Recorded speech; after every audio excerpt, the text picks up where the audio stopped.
یک معلم در مصر، معلمه، این دختر معلمه، عمر خالدی رو در کتاب خودش میاره، میگه یک روز ما به خاطر بررسی و ارزیابی مکتب رفتیم داخل مکتب، دیدیم که یک معلمه وجود داره، اوجا شاگردار درس میده، یک خانومی هست. میگه در وقتی که ما داخل شدیم یک شاگرد از این استادش پرسان کرد که استاد شما ازدواج کردین؟ میگه این خانم چشمایش پر از اشک شد، گفت نه ما ازدواج نکردیم. برش گفتن که شما چرا ازدواج نکردین؟ گفت یه داستانی داره. گفت داستانش چیست؟ گفت داستانش چیست که خانه پدر من پای هم دختر تولد میشد. 5 تا دختر داشت پدرم، یک بچه هم نداشت. باز پدرم با مادرم گفت که اگر این بار دختر تولد شد باز این خانه جایی نداره، هر جایی که میگذاریشه، هر جایی که میبری، به هر کسی که میتی باز بتیش. خوب گوش کنید. میگه از قضا 6م دختر ما بودم که در دنیا آمدم، باز بچه نشد، من تولد شد. بعد از اینکه من تولد شدم در شب تاریک، میگه پدرم گفت که رویشت من صبح نبینم، بپیچانیده به یک چیزی. میگه مرا به چیزی پیچاندن، پدرم مرا برداشت و برد داخل مسجد، دمو جلوه روی نمازگزاران دست شب همونجا گذاشت که هر کی به نماز صبح بیاید اینجا حتما سر صدای ایره میبینه دیگه، میبینه چیزی پیچاندگی است، ایره ببره به خانهش خودش نگاه بکنه. ما رو که دیگه از دختر سید بس است. میگه پدرم همی کار کرد، برد مرا در داخل مسجد مانده. بعد که در داخل مسجد مانده، از قضا امروز برق نیست. میگه مردم آمدن به نماز، این چراغ داشتن ولی هیچ کسی مرا ندیده در اینجا. من همین وقت نماز خوب و آرام خواب بودیم دیگه، صدای هم از من بیرون نشده و بیرون نشده. پدر بعد از اینکه مردم میره کمک روشن‌تر میشه، میای میبینه که کسی برده نبرده میره. میگه وقتی میای داخل مسجد میبینه که مامو هنوز غندک مست. میگه با بسیار دلی که نمیخواسته ولی باز هم این طرحان آمده که طفل نموره ایجا، میگه مرا برداشته و برده به خانه. مادرم گفته که ایره کسی نمیگیره، دختر ارزش نداره، دیگه کسی نبرده، شاید دیده باشه نبردش. میگه مرا در آغوش مادر من انداخته. میگه مادرم بسیار به حسرت و به گریه و زاری مرا بزرگتر کرد رفت، تا ای که من 2 سال شدم مادرم باز حامله دار شده. بعد از حمل مادر یک بچه تولد کرده. میگه همون روزی که بچه تولد شد خواهر اول مرد. خواهر مرد. میگه 2 سال بعد این غم کلان بود که به بدن مادرم رسید. 2 سال بعد دیگه بچه خانه مادرم تولد شد، دیگه خواهر مرد. میگه 5 تا بچه خانه تولد شد، هر 5 تا خواهر مرد. الله گاهی وقتی تو درس میده، قسم گوشت میگیره، قسم چکش خدا یک وقت محکم میخوره که دیگه نفس راست کرده نمیتونی، دیگه نه گریه فایده میکنه، نه دکتر فایده میکنه، نه اون وقت استغفرالله گفتنت باز فایده میکنه. اون وقت بیخی لبریز میشی، لطف حق با تو مواساها کنه، چون که از حد بگذره رسوا کنه. میگه 5 تا بچه 5 تا خواهر من الله از اینا گرفت. این بچه ها بزرگتر و بزرگتر می شدن. گفت بعد از این که به بلوغ رسیدن، هر کدام از این خنجر شد به پدر مادرم. لطکوبشان دیدم که پدر مادرم لطکوب میکردن. ببین از خدا که خیر نخواستی، چقدر مردان در این سرزمین هستن که به خدا یعنی آدم دوست نداره به چهرهشان نگاه کنه، چقدر چهرهای زشتی کثیفی دارن، او رو پنهان کردن که از دختر نفرت دارن. دختر 9 سال 8 سال نامزاد است، پدر گفته 12 لک افغانی پول میاری تسلیمت میکنم، نمیاری 4 طرفت قبله تا 12 لک پورا نکردی. و این دختر بعد از 20-28 شده. یک پیام میده میجه هست می گوشی من، همین شب 2 روز پی هم است که مادر پیام میکنه که من نامزاد هستم. 7 سال از شوهر من به ترکیه است. گریه کردم، برش گفتم، گفت ده 7 سال 5000 افغانی به من روان نکردن.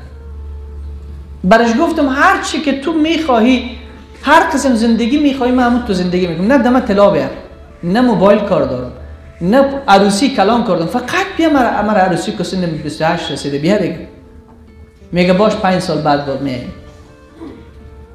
باز میگه بعد از 5 سال که اومد که سن من میشه 33 یا 32 میشه، 33 ساله میشه. خود دیگه با من رمق نمیمانه، من دیگه خلاص میشم. باز شاید با ما بگویه که حالا قواره تو رسید که من دختر 15 ساله کار دارم. گریه میکنه میگه هیچ کس هم، میگه مادرم با ما میگه که اگر تو ایره اعلا بکنی باز تو رو من آب میکنم. خب ببین این درد از کجاست؟ این از درد از بی ایمانی است. این درد از کجاست؟ این درد از اوست که پدر و مادر خدا نمیشناسن. من براتون نگفتم که پدر و مادری که خدا نمیشناسه فرزندایشون یتیم است؟ فکر نکن که خیلی ماشاءالله مادرم به یک کسی ازدواج کرده خیلی پدرم پول داره. به خدا پول انسان خوشبخت نمیکنه. تو با پول خانه شوهر نمیری، با آرامش داخل دل خانه شوهر میری. شوهرت اگر خدا ترسید، از خدا ترسید و او خدا ترس بود، تو رو مثل گوهر نایاب و با ارزش نگاه میکنه. اگر شوهر بیدین و چشم چران و حرامخور بود، تو دیگر پول پدر تو رو آرام نمیکنه، ثروت پدر تو رو آرام نمیکنه. خیلی ها هستند کشورهای اروپایی زندگی میکنن، میرن لب بحر، با ما تماس آمده، لب بحر میره، مادرش با ما میگه لب بحر میره، از سر شب با امید سیاحت میره، از سر شب میگه تو صبح گریه میکنه که من به دست این مرد غلطی دید. روزها گریه میکنه، میگه نه زیبایی بحر ای را آرام کرده، نه اون کشور پیشرفته ای را آرام کرده. گناه چقدر میکنی؟ آخر خستت میکنه. چقدر آرایش هر روز 3 ساعت خب خستت میکنه. روز به روز پیرتر شده میری، کم حوصله تر شده میری. محبت هم که نباشی آرایش به کی میزنی؟ چقدر به مردم؟ آخه وجدانت کی درون تو آرام میمانه؟ چقدر به خاطر این، به خاطر آن دیگه تو بی ارزش شده میری، پیش خودت هویت از بین میره. خودت فکر میکنی من کالای لیلامی هستم؟ یعنی وجدان در درون تو را آرام نمیمانه. میگه شروع کرد این 5 تا برادر به پرخاشگری، هر روز لتوکوبا میشد پدرم. هر 5 از اینا ازدواج کردن. میگه پدر و مادر هر کدامش یه فرند پیدا کرد، با امروش ازدواج کرد. هر 5 پدر و مادر ما ترک کرد، از مصر رفتن به کشورهای اروپایی. مادرمان و همین دختری که داخل مسجد انداخته بودش. گفت بعد من پدرم فلج زد، پدر مرا فشار زد، فلج زدش.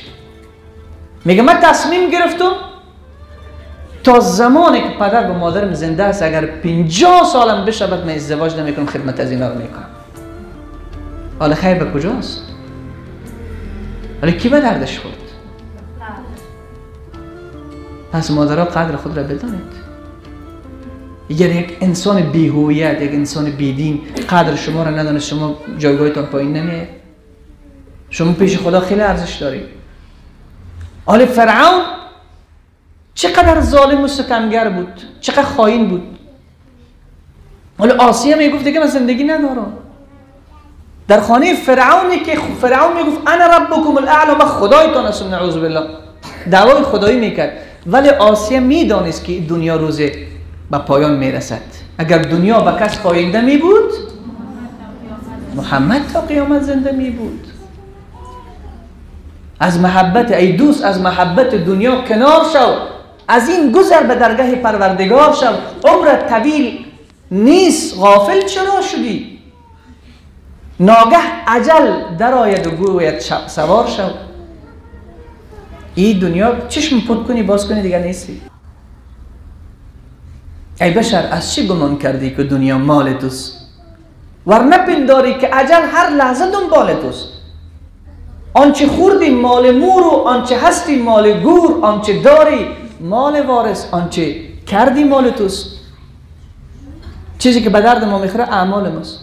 داخل قبر نه انگشترت میره، نه خارخوندیت میره، نه شوهرت میره، نه فرندت میره، نه موبایلت میره، نه ساعتت میره، نه حجابت میره، نه کرشمه هایت میره، نه چبلی بلند میره، هیچ. لوچ. فقط یک کفن بدنت میپیچانن. نه توشکی است، نه بالشت،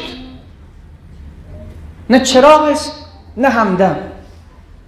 یک موقعیت خیلی خرد. قبرستان شما ندیدین که قبر چقدر کوچک است؟ 2 بلست هم نمیه.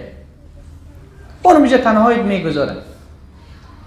اینجا باز تو خودت جواب باید گفتی.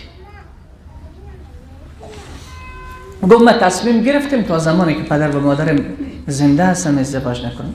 گفت داستان ازدواج نکردن من همین است.